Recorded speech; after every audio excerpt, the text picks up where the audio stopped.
Bonjour chers amis, nous continuons notre parcours dans l'histoire de notre diocèse de Nancy et de Toul, il faudrait dire de Toul et de Nancy. Nous sommes dans le grand chapitre sur la Renaissance.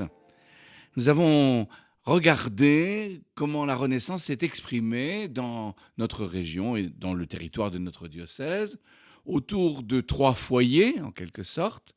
Le premier est le foyer de Saint-Dié, le gymnasium, le chapitre de la collégiale de Saint-Dié. L'autre foyer, c'est la cathédrale de Toul et son chapitre. Et le troisième, nous étions au Palais ducal à Nancy, à la cour de René II. Et d'une certaine manière, dans cette cour brillante, nous avons regardé la vie de trois femmes, toutes particulièrement distinguées et remarquables. Marguerite de Bavière, la bienheureuse Marguerite de Bavière.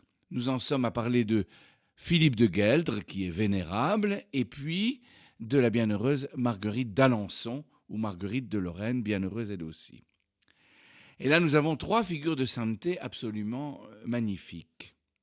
Philippe de Gueldre est donc, elle est née en 1467 et morte en 1547. Elle est donc la seconde épouse du duc René II, petite fille par alliance de la bienheureuse Marguerite de Bavière.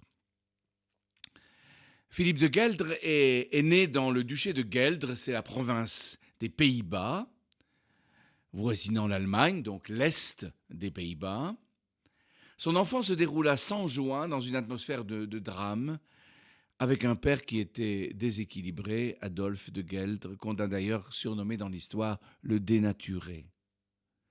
Orpheline à 9 ans, elle fut élevée à Gand par la troisième épouse du téméraire, Marguerite d'York. La victoire de René II contre le téméraire à Nancy changea sa destinée, bien sûr. Elle fut désignée comme dame d'honneur de Marguerite d'Autriche, future épouse du dauphin de France, et partie à la cour de France en 1483. Elle avait à peine 20 ans. En 1485, la régente de France, Anne de Beaujeu, comptait ses alliés. La situation en France était difficile. Elle voulut se concilier le duc de Lorraine, René II. Elle fit alliance avec lui et lui proposa d'épouser Philippe de Gueldre. René de Lorraine était déjà marié. Son épouse Jeanne d'Harcourt était, comme on dit à l'époque, impuissante à remplir le devoir conjugal. Les deux époux vivaient séparés. On demanda l'annulation du mariage, d'un mariage non consommé. Il y eut un procès à Toul qui conclut à l'annulation, tout en conseillant au prince de consulter Rome. Innocent VIII nomma 2 commissaires pour se prononcer, et le 9 août 1485, il confirmait la nullité de Toul. Le mariage de René et de Philippe de Gueldre fut donc célébré à Orléans le 1er septembre 1485 dans la joie populaire. Mais Philippe de Gueldre avait des scrupules.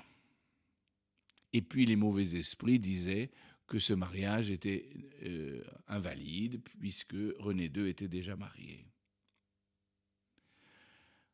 René II se tourna vers le pape une seconde fois pour lui demander d'approuver le second mariage. Ce que fit le pape le 30 janvier 1489, 3 mois après le décès de Jeanne d'Harcourt, la première épouse.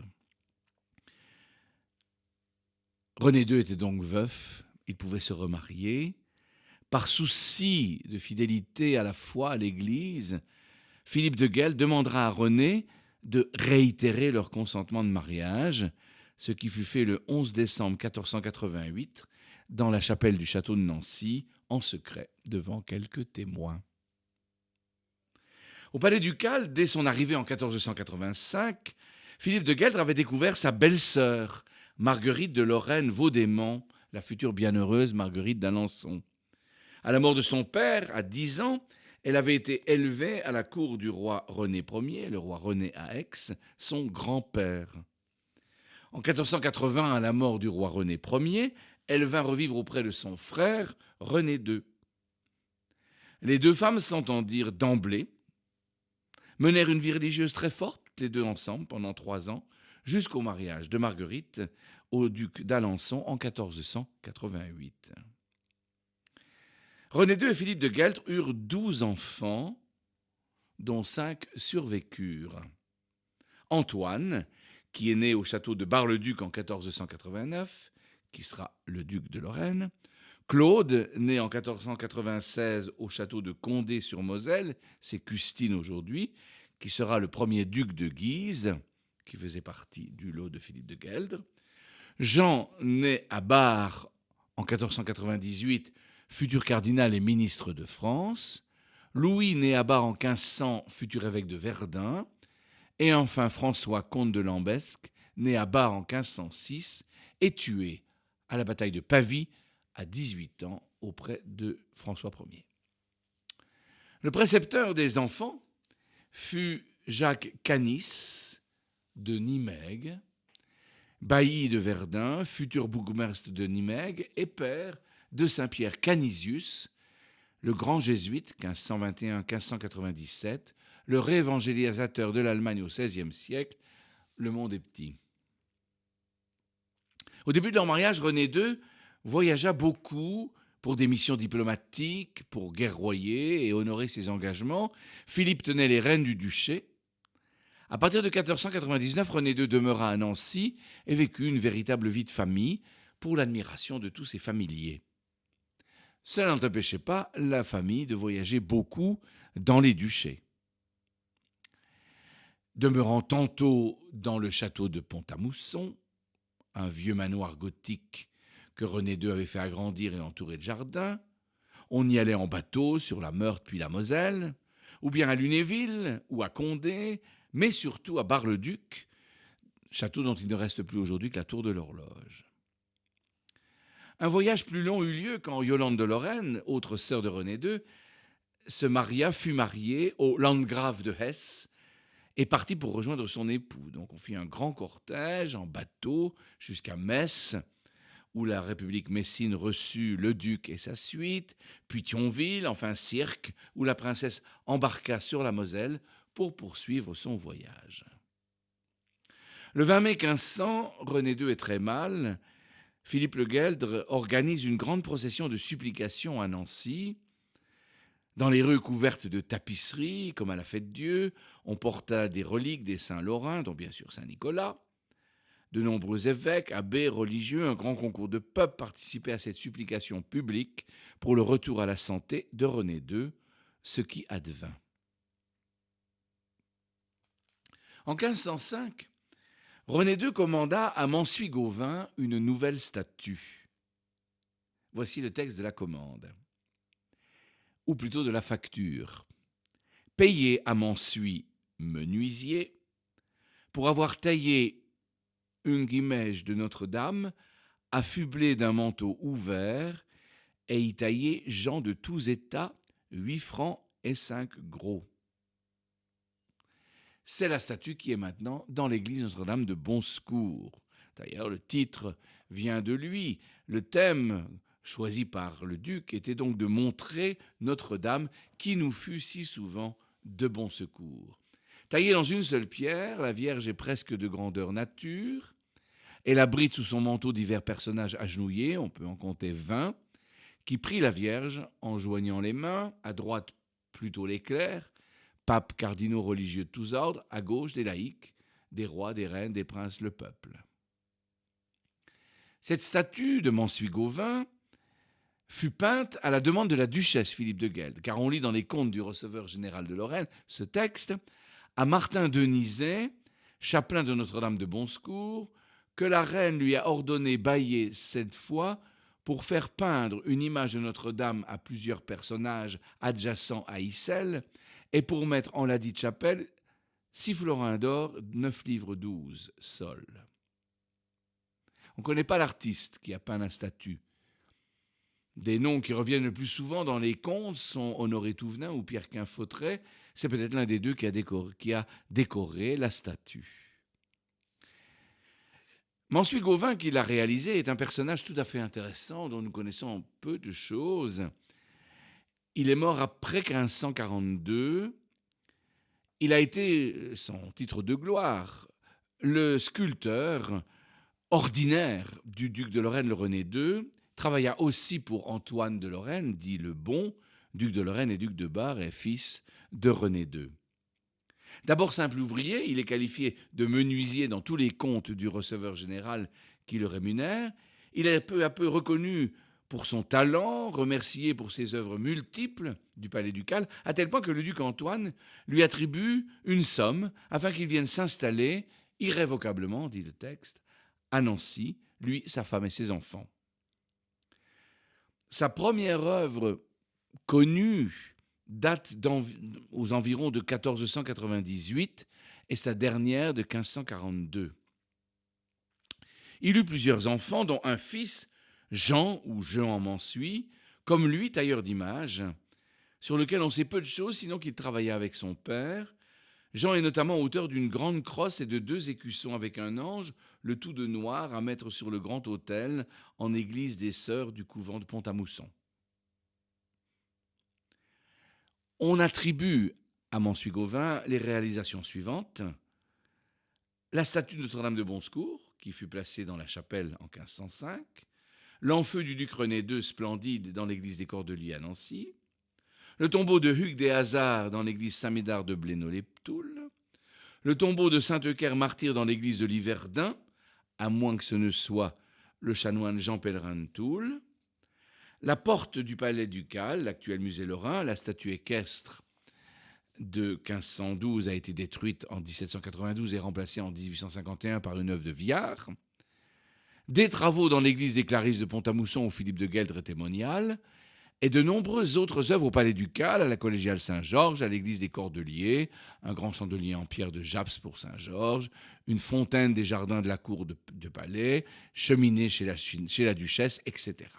Donc vous voyez, c'est quand même un sculpteur tout à fait lié à la grandeur de la famille ducale. En 1506, Philippe de Gueldre se fit écrire et illustrer une grande vie de Jésus-Christ, un texte qui vient de Ludolphe le Chartreux, illustré par un maître d'enluminure inconnu, livre qui est conservé à la bibliothèque municipale de Lyon. Elle possédait d'ailleurs déjà un magnifique livre d'heures. Devenu veuve en 1508, Philippe de Gueldre tenta de garder la régence du duché, mais les États de Lorraine jugèrent qu'Antoine le duc, âgé de 19 ans, pouvait régner. Elle vécut alors encore à Nancy quelque temps, continuant les dons aux hôpitaux, aux pauvres, ce qu'elle faisait depuis longtemps, ajoutant des dons aux religieux pauvres pour les études de leurs jeunes frères. Puis, la duchesse décida de quitter la cour et de se retirer, comme Clarisse, au couvent de Pont-à-Mousson. L'histoire du diocèse de Nancy avec Père Jacques Bombardier sur RCF. La duchesse donc nous quitte Nancy pour se retirer, comme Clarisse. À Pont-à-Mousson, elle reçoit l'habit le 8 décembre 1519, en présence de tous ses enfants, et fit ses vœux perpétuels l'année suivante. Son départ fut béni par le pape Léon X, qui lui écrivit une lettre personnelle, puis par Clément VII et enfin par Paul III. Puis, elle s'enfonça dans le silence, dans l'oubli. Elle vécut vraiment selon la règle austère des Clarisses, faisant l'admiration de tous. Mais elle restait tout de même duchesse de Lorraine, sans doute avec des biens à sa disposition, puisqu'elle fait construire dans le jardin du monastère de Pont-à-Mousson 2 petits oratoires, l'un dédié à la croix, l'autre au mont Olivet, c'est-à-dire le mont des Oliviers, où elle allait prier longuement chaque jour. Elle reçut les derniers sacrements, comme on disait, dans une grande ferveur, en présence de toute la communauté et de nombreux membres de sa famille, de René II de Bourbon, duchesse de Lorraine, de Louis de Lorraine, évêque de Metz, depuis cardinal de Guise.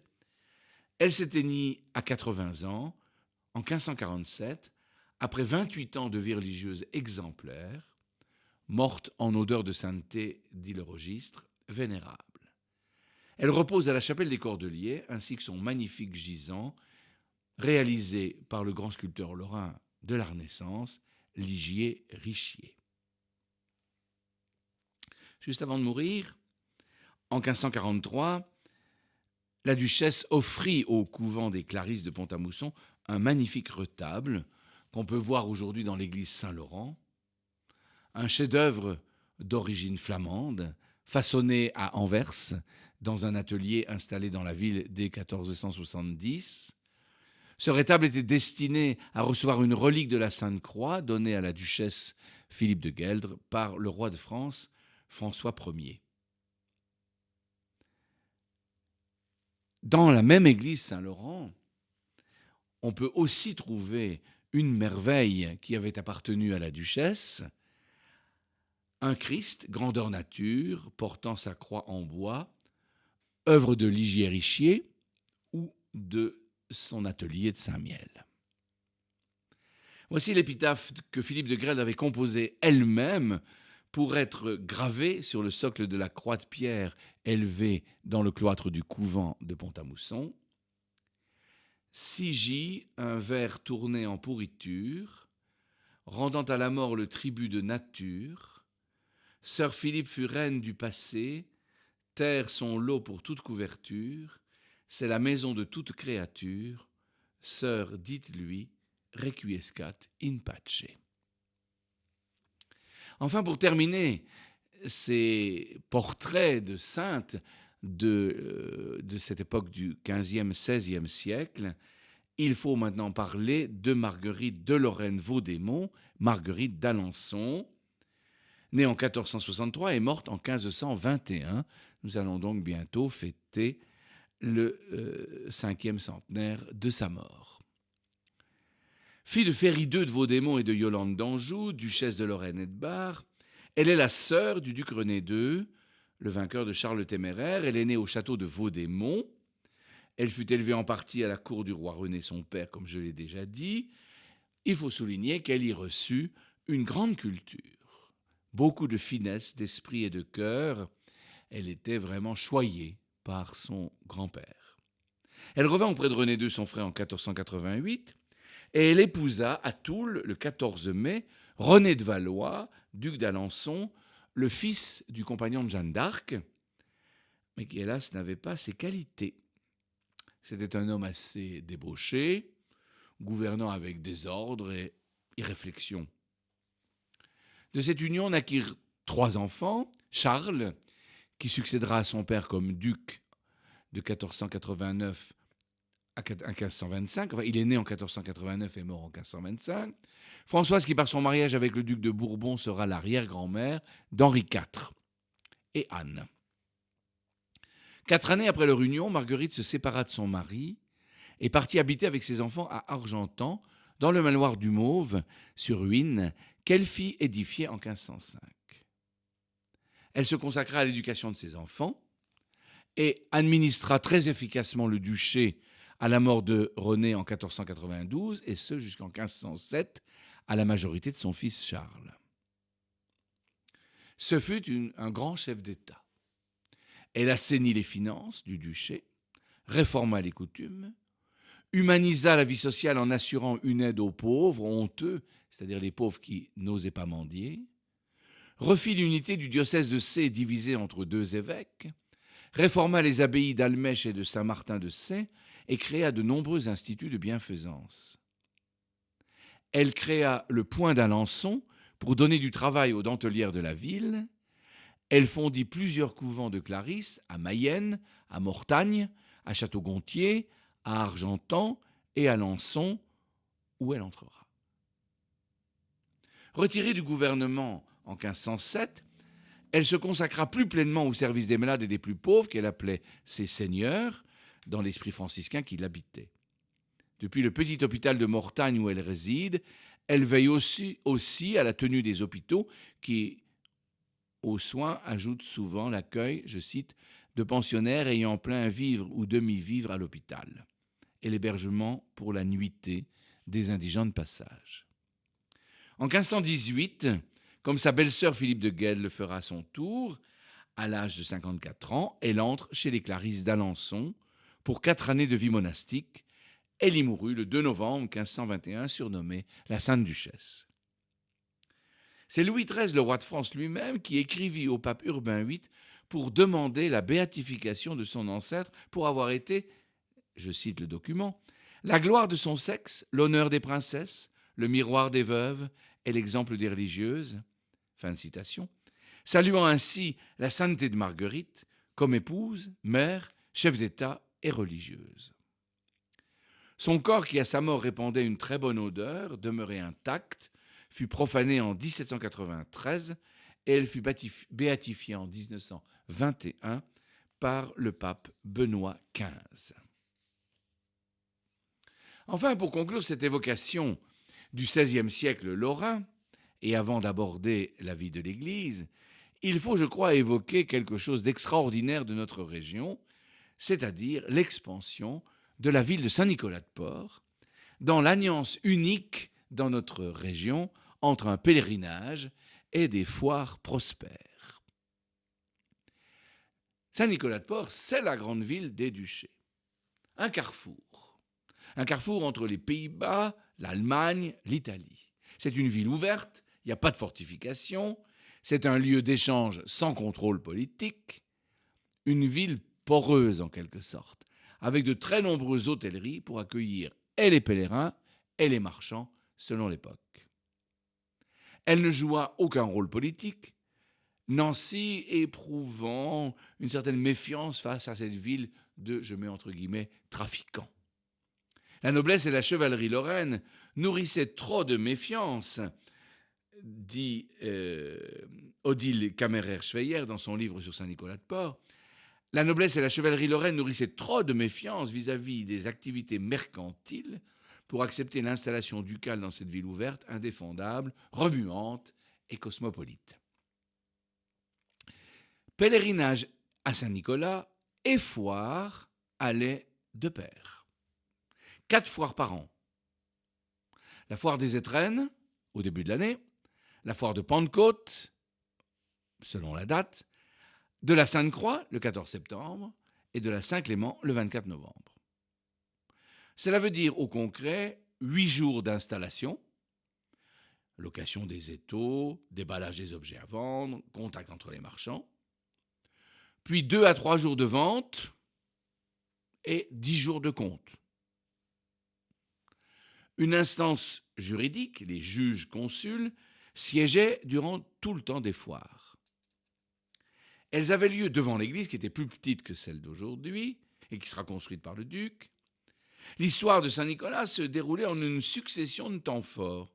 Pèlerinage, liturgie festive, visite des souverains, 4 temps de foire, annoncés à la grosse cloche, criés, annoncés de pays en pays, les foires portoises assuraient leur publicité du nord au sud, de l'est à l'ouest du duché. On pouvait trouver sur ces foires des céréales en tête, du bétail, du vin de production locale, des cuirs, des peaux, des draps, des tissus précieux, de la laine et dans le luxe, des métaux précieux pour l'orfèvrerie, des apprêts, des parfums de toutes sortes, des épices rares, du fer, du verre, du bois des Vosges et du sel. L'année 1562, avec ses irrégularités climatiques, les événements politiques désastreux, les changements économiques, la peste fut un pivot. À partir d'elle, le déclin portois commença tout doucement et fut achevé par le sac des Suédois de 1635. Promenons-nous, voulez-vous, dans la cité marchande du XVIe. On l'aura compris, le cœur de Saint-Nicolas, c'est l'alliance de la grande église avec ses pèlerins et de la halle avec ses marchands, les seconds servant les premiers. D'ailleurs, grande église et halle furent construites en même temps. La halle en bois a existé du XIVe au XVIIe siècle. Elle comprenait une salle de 80 mètres sur 60 mètres avec le poids public et les balances, l'entrepôt ou la cafouze, l'auditoire ou tribunal, les boutiques réparties sur un patio intérieur, une cour à galerie. Elle comprenait une tour et une horloge avec un jacquemart, comme on disait à l'époque, un jacquemart braillant, c'est-à-dire un jacquemart qui sonnait les heures. Les hôtels, aux noms évocateurs, en voici quelques-uns. La maison de la Balance, le Cheval Blanc ou Rouge, l'Hôtel du Loup, l'Hôtel du Cygne, l'Hôtel de la Chèvre, la Corne de Bœuf, le Grand Cerf, les Trois Pucelles, la Poule qui boit, le Logis du Petit Saint-Julien, l'Ours, la Tête d'Or, l'Agneau Pascal. Fin 16e, il y en avait 39.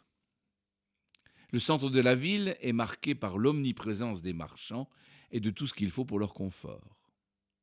Les boutiques, autres que celles de la halle, temporaires donc, faisaient corps souvent avec des hôtels particuliers où demeuraient certains marchands qui construisaient leurs magasins et leurs boutiques devant leur demeure. La population de Saint-Nicolas était entre 3 000 et 5 000 habitants selon les époques. Au moment des foires, on montait à 10 000, 15 000 logeant dans la cité. Il y avait aussi des étrangers établis ou des gens de passage appelés les déforains, venant de toute la Lorraine, de la Bourgogne, de Vitry-le-François, d'Allemagne, des Pays-Bas, de la Savoie, d'Italie. Plusieurs grandes familles de marchands résidaient habituellement à Saint-Nicolas, les ferriers, qui faisaient le commerce des céréales et des draps, mais aussi à Francfort, et en moindre de métaux et d'épices. Tous les marchands de cette époque étaient en quelque sorte multicartes. 2 fils de la famille représentaient la famille en permanence à Francfort et 3 vivaient à Saint-Nicolas. C'était une grande fortune et un grand possesseur terrien autour de Saint-Nicolas. Les Berman, qui sont d'ailleurs représentés dans un vitrail en grisaille de la basilique actuelle, étaient parmi les plus grands marchands de la ville. Ils possédaient 18 hôtels particuliers dans le centre de la ville et leur trafic était très original. Ils commerçaient les épices, les teintures, la cire, les pierres de moulin, la laine, après 1575, 12% du marché local, les draps, le verre et les miroirs. À cela s'ajoutaient les métaux et aussi, de temps en temps, les armes. C'étaient des marchands internationaux qui commerçaient à Augsbourg, à Nuremberg, à Lyon, à Anvers. Ils pratiquaient ce qu'on appelle la technique du verlag. Ils commandaient ce qu'ils désiraient, se réservaient une certaine production, avançaient les fonds et ainsi rendaient dépendants les maîtres de forge. Dans la famille, certains étaient procureurs, c'est-à-dire voyageaient, se rendaient aux foires, et les facteurs qui tenaient boutique en permanence dans une ville ou ville de foire. Ils tenaient un véritable journal des affaires que pouvait consulter le patron à son passage. Dans ces familles, on parlait tous au moins 2 langues, le français et le germanique, parfois envoyé dans une ville commerciale à 14 ans comme responsable de la succursale. Dans de nombreux cas, on était marchand de père en fils et la marchandise se transmettait dans le patrimoine. Les filles épousaient les fils des confrères.